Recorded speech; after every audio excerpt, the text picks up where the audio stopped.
ఏలియాకి ఇవ్వడానికి ముందుకు వచ్చింది. హల్లెలూయా.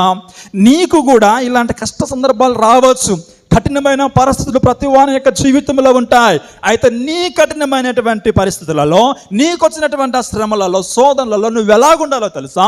దేవుని యందు విశ్వాసం కలిగినటువంటి వ్యక్తిగా నువ్వు ఉండాలి. అప్పుడే దేవుని యొక్క క్రియలు ఆ సమస్యల్లో ప్రత్యక్షమవుతాయి. హల్లెలూయా.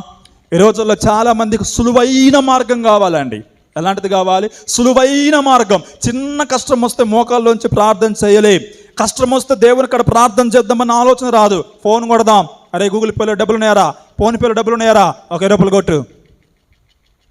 అడుక్కోవడం అనేది ఏమైపోయింది తెలుసా? చాలా ఈజీ ప్రాసెస్ అయిపోయింది. కనుక ప్రియ దేవుని బిడ్డలారా, చాలామంది సులువైనటువంటి బ్రతుకు తెరువు కోసం ఎత్తుకులాడుకుంటూ ఉన్నారు. దేవుని యొక్క వాక్యం సెలవిస్తూ ఉంది, ఏలియా ఇంటికి పోయినప్పుడు తనకున్నా లేకపోయినా వేరే విషయంలే అని దేవుని మీద విశ్వాసాన్ని వదలక ఏలియా చెప్పి